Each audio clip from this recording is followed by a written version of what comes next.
'cause you never show. You say you... Hey everyone, today I'm going to share a recipe for a really versatile, it's just dough. I want to call it buns, but it's just a dough. Great for hot dog buns, hamburger buns, and quite frankly, Natalie and I just love putting butter on them. So I've got all my materials here. I do have flour in the bowl just to make things a little bit easier. And we're going to put all the measurements down in the description below, but I'm going to add all of my dry ingredients. So I just added salt, sugar, and I'm going to mix that up just to make sure that it's kind of homogeneous, because the last thing that you want is like a really salty or really sweet pocket. And just mixing that up with a fork. Pumpkin.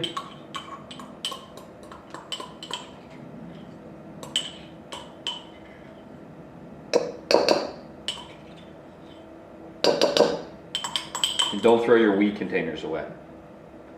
Natalie keeps them, they're great for this. Shortening, this is just Crisco. And then water and yeast mixture, so I always let this set up.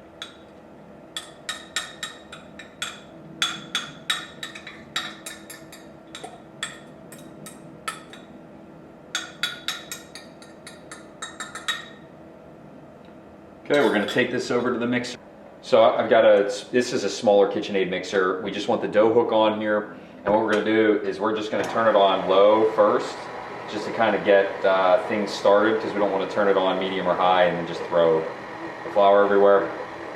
And then once everything's kind of come together, we're going to turn it on medium. We're going to let it go for a while, and then we'll come back and we'll show you what the texture should be before we go ahead and move on to the next step. Okay, so I just pulled it out of the bowl, the mixing bowl, and you can see it's kind of smooth, and it's leaving like greasiness on my hands, and that's from the Crisco or the shortening, whatever you choose to use. But well, Crisco is shortening. But this is kind of what we're looking for, just so that it's nice and smooth. You can tell that it's mixed well. I kind of just balled it up a little bit more. And what we're going to do is we're going to put it back in our bowl here, and we are going to put it in the oven. We want to preheat the oven to 170, and then we want to turn the oven off. So basically the reason why we're going to do that is to help it rise. So right now it's about 2 p.m. for us, and we want them for dinner. So I'm going to make these into hamburger buns. That's just going to help it rise, because in most cases it's not really warm enough inside of a house to help it. And we're going to put just a wet towel over top of it. So we're going to let that come to about 2 to 2.5 times the size, and then we'll come back for the next step to break them into the hamburger buns. Okay, so it is now 4:21, so roughly, I think it's been about 2 hours. I don't remember when we did this before. But you can see small ball turned into a big one. And we're just gonna weigh these out to 2-ounce pieces. I like to weigh them out to 2-ounce pieces. And you'll see actually in the description though, everything else is done in grams. And then I like to do this mainly because obviously precision of this isn't quite as necessary as everything else. It's when you're trying to weigh out a very small amount of salt, it's really important. And basically what we're going to do is I just like to keep folding the top over on itself to make it into a nice little like taut ball. And then we're going to put it on some parchment paper here, which I just got this. Nat, I had no idea they made brown parchment paper. It's unbleached. Yeah, it's unbleached.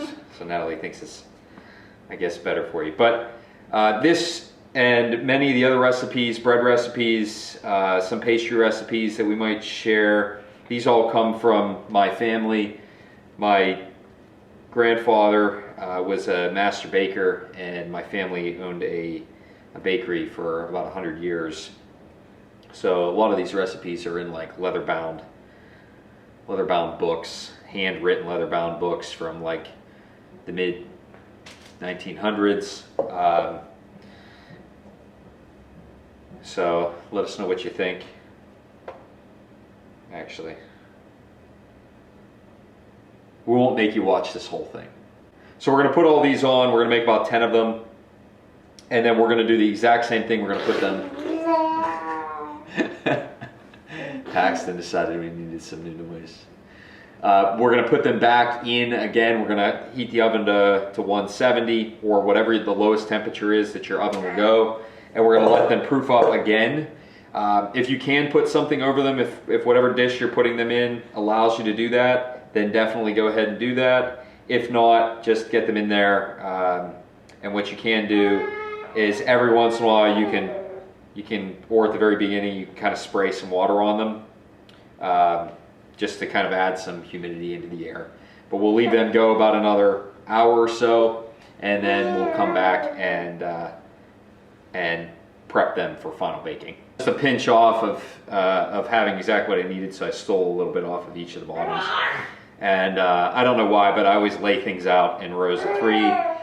One last thing that you kind of want to do is kind of squish them down just a little bit with your hands, because they'll continue, obviously as they proof, they're going to continue to get bigger. But don't really worry if they run together, you know, just like any other hot dog or hamburger bun or anything like that. Peas on the move.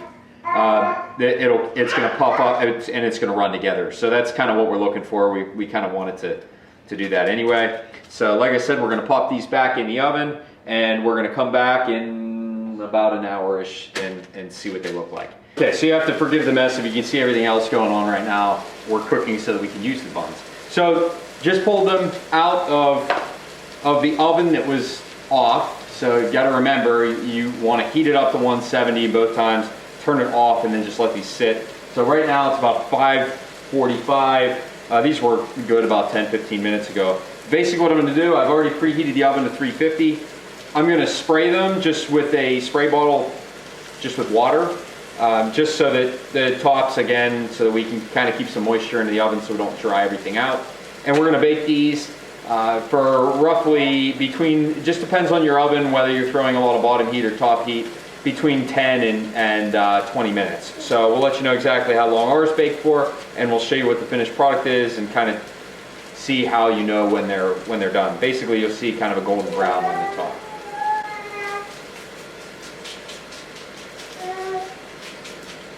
So they just came out of the oven, and you can see they don't really get much bigger than what they were when we put them in. So if you want them bigger than this, which this is kind of our sweet spot between where Natalie and I can agree.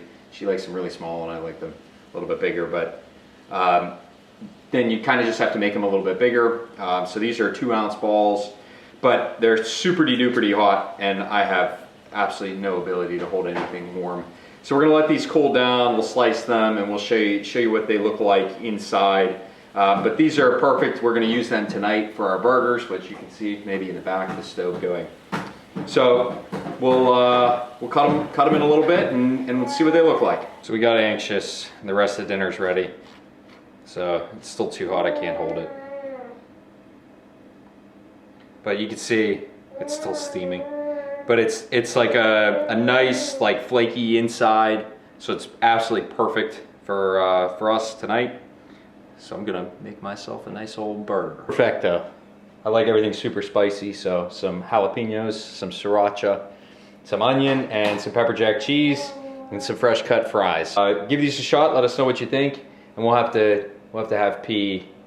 He's a little preoccupied right now, so tomorrow we'll have to have P. Give him a shot. And show his sign of approval. P, tell all the nice people what you think. What do you think?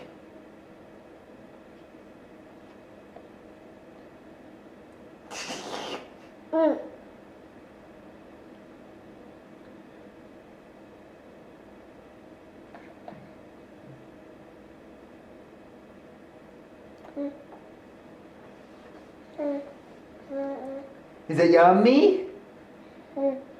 You only ate a little bit.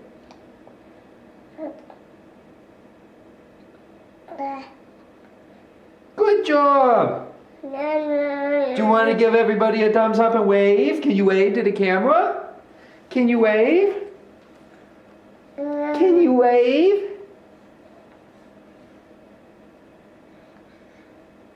No. We're too busy. Okay. Say, Dada, give me more bun.